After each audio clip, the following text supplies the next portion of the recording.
This candle represents the last year of my life.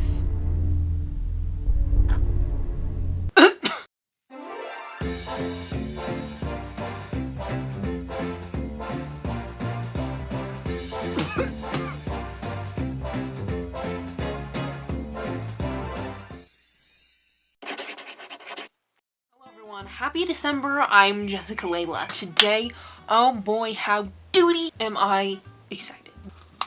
So I want to start a yearly tradition. So I wanted to do this. So I'm going to be turning 21 on the 23rd. I can buy marijuana, lottery tickets, alcohol. Oh. Okay, so let's just jump straight into this list. So today we're going to be doing 20 things I learned being 20. So let's just jump right in with number 1. Do the thing. Do the thing. That sounds dumb. Hear me out. So for me, I always wanted to start a YouTube channel. And then this year, I wanted to start a shorts channel. Oh my god, what is that? Do the thing that you've been wanting to do. Do the thing that makes you nervous. Do the thing that scares you. Take that leap and just do it, because if you don't start, you're never actually going to start on that journey. Social media is really nothing more than a highlight reel of all the things we want people to see. So I'm going to give you, for instance, so November 16th, I woke up at 6 in the morning because my fan turned off, because the power went off, because the mountains across from us were on fire. I'm not kidding. There was literally a wildfire starting over there. Oh my god, what is that? Like, telephone pole caught on fire at its base, like it sparked, and because it was in a kind of dry field, it just spread, climbed all the way up and over that mountain. I posted a reel of this onto my Instagram of the fire. You know, it seems like I went out and I saw a wildfire and I was taking videos and photos from a distance when literally this happened in my front yard. That just kind of, that's like a lesser example, but it's like, it looks like I have an exciting life because I got to see a wildfire. This is actually my second time getting to see one, because when you live in Colorado, you have a lot of wildfires. And it hasn't snowed much this year, which you know what that means. Summer of 2022, we're all gonna be dying. So coming in strong with number 3, you gotta stop dreaming about what people could be. When I was younger, anytime I would make a friend, you know, anytime I would meet someone new, I don't know why, but I would kind of begin to imagine the person that they could become. You know, you always think like, what if we become best friends? What if they fall in love with me? And I feel like when we start projecting kind of a fantasy of how we feel about this person and what we want this person to become, it taints the image of that person when they don't become that person. You know what I mean? You kind of got to take people at face value, and you got to see where things go. Fantasizing about what something could be does not always align with reality, unfortunately. People won't stay in your life forever, even if it feels that way right now. This is a hard lesson to learn. And unfortunately, what I learned this year. You know, the people that are really important in your life right now may not even be in your life a year from now. And again, this kind of relates to our last point. We kind of fantasize about this person being in our life forever, right? But that's not a guarantee. People change, you change, people grow apart, circumstances change, things happen that you didn't even foresee. Uncomfortable clothes are a no-no. So I used to wear a lot of jeans when I was a teenager, and it really occurred over the pandemic where I started dressing more comfortably. Looser clothing, wow. Looser clothing, big hoodies, big sweaters, I like sweatpants. I like my mom jeans, okay? I'm not gonna lie, mom jeans are kind of comforting. I used to wear form-fitting clothes and I never felt comfortable in them. I feel like this sounds weird, but it physically hurts my body. Like, it hurts my joints. So uncomfortable clothing is a no-no. No matter how nice it looks on you, if you can't feel comfortable in something, is it really worth it? Counting calories sucks. I think it was over the summer, I was counting calories just to kind of get a baseline of what I'm eating and how much I'm eating, and just like calorie intake, and it's, you know, it's really not the most accurate thing in the world. But when I was doing that, I realized how much it sucks. Counting calories can, you know, kind of suck out the joy in whatever you're eating, and can make you worry if I'm eating too much or too little. And it's like, counting calories can be good in some circumstances, but I feel like it just doesn't work for everyone. It really can take a toll on your relationship with food.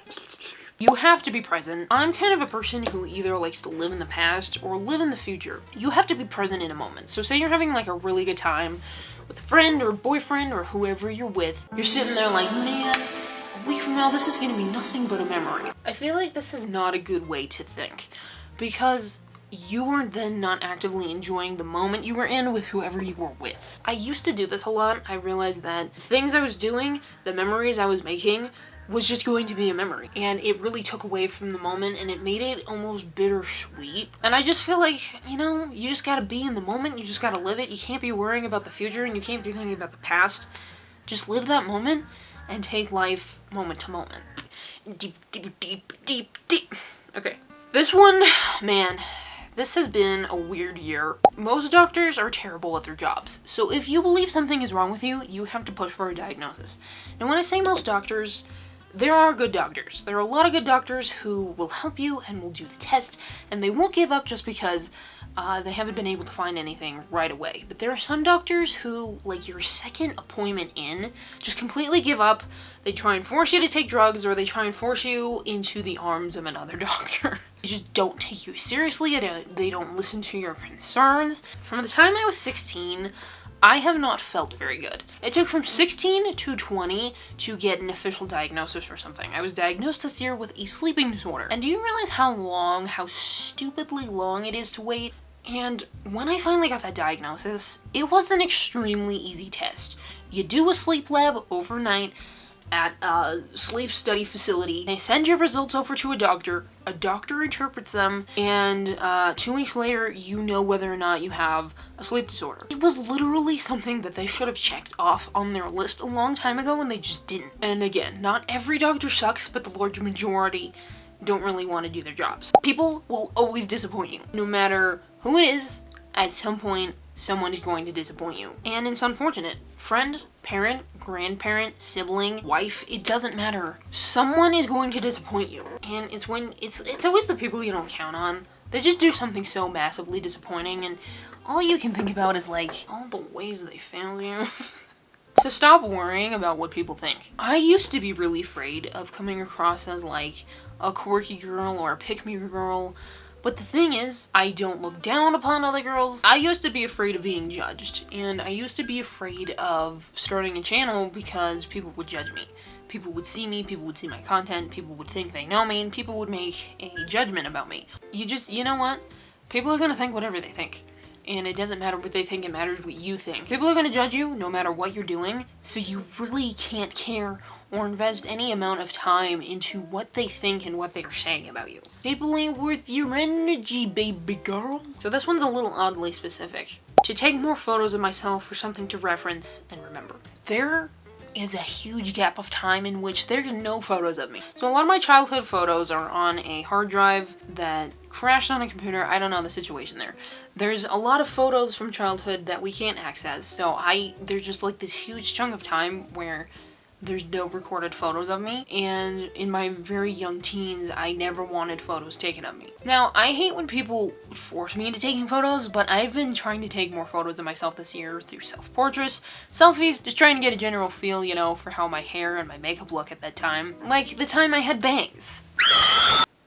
You can't exercise for vanity. Vanity is not gonna get you very far. If you're just exercising to look better, or to look different, I feel like when you're just exercising to feed your ego, you know, I'm not exercising to change my body. Sometimes I exercise for specific goals. Nobody else is gonna remember the embarrassing things you do as well as you. Now, that's not to say that nobody's ever gonna remember things, because I remember embarrassing things people have done. But I don't sit there in bed late at night thinking about horribly cringy things people have done. I'll give you an embarrassing story. So there was this one time I used the bathroom in a Walmart. I come out, and for some reason, like, there's a slip and slide in the bathroom. Someone got water and soap all over the floor. So there's this woman at the sink washing her hands. I come out, didn't see the water and soap all over the floor, and I almost eat it. Like, I almost die. I almost slip and fall, and I almost slip into that sweet final goodnight. And the woman doesn't even acknowledge me, like, she doesn't even look up. Like, I legit almost died, and I had to use the sink to catch me, so why she didn't react? And sometimes I think about this, and I want to die, but then I realize, like, nobody else cares. This did not make a significant impact on anybody else's life but my own. I hope. Hello, Doc. I used to be very impatient while waiting for people to respond. You know, I had a friend that would take about 2 weeks, anywhere from 2 weeks to a month to write back to stuff. Even if it was just a simple Instagram DM, I used to get so impatient waiting that I would, you know, check in and be like, are you dead? What's going on? And honestly, a month I kind of feel like is a bit too long to let things go. When you finally just slow down, take the time and enjoy it, and exercise a little bit of patience in whatever it is you are doing, your experience becomes much more enjoyable. Expensive stuff is overrated. Like this microphone was under $30. This ring light was under $20. Most of the stuff I own is under $50. Expensive really and truly is overrated. You can't pin your hopes on this one thing. If you are expecting just this one thing to work out and then everything else in life will align, that's not gonna happen. we tend to think that if we're successful in this one area, then all these other pieces are just gonna fall into place. And some other pieces might fall into place, but other ones might be all the way over here, chilling out, or they might be dead over here. You can't pin everything you're doing, everything you're trying to succeed at, on just one thing. Don't be afraid to be bad at something. So when I did the resin, when was that? Like September? I don't even remember. That was a long time ago. I did pretty badly. Like really awful. And then I decided to try something, and that clearly worked out really great.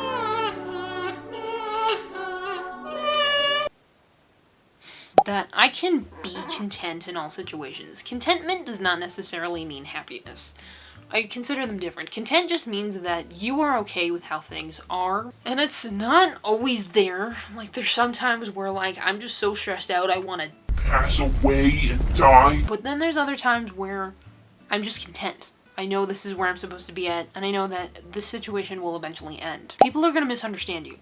Your intent, what you're saying, how you're feeling, and there's nothing you can do to fix that.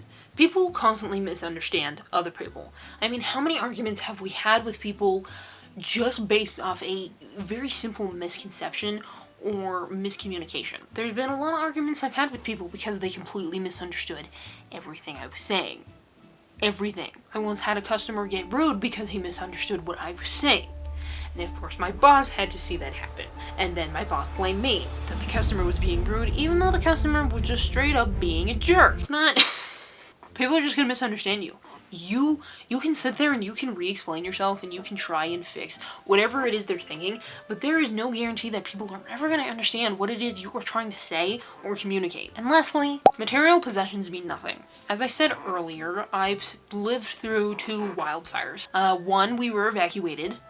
And one, if the winds had shifted, we would have been evacuated and possibly even lost our house. And oh, I also went through a flood. These experiences kind of make you realize that, like, material possessions are so temporary that nothing we have is really gonna last forever. There's gonna be some things you might want to hold on to, but most of the time, material possessions are just that. Material possession. So yeah, I do believe that was all 20. And, you know, there's so many more things I could include, but 20 because I'm 20. Next year's gonna be 21 because I'm gonna be 21, turning 22. So thank you all so much for watching. Thank you all so much for watching, and hopefully I'll see you all here next time. Happy December. And you... They just don't... Social media is nothing more than a highlight reel of all the things we... Wow, what? So there's this woman after the... Just, you know, get like a general feel for how my makeup and look that... This kind of brings me up to number 9. People will always disappoint me. Overrated is...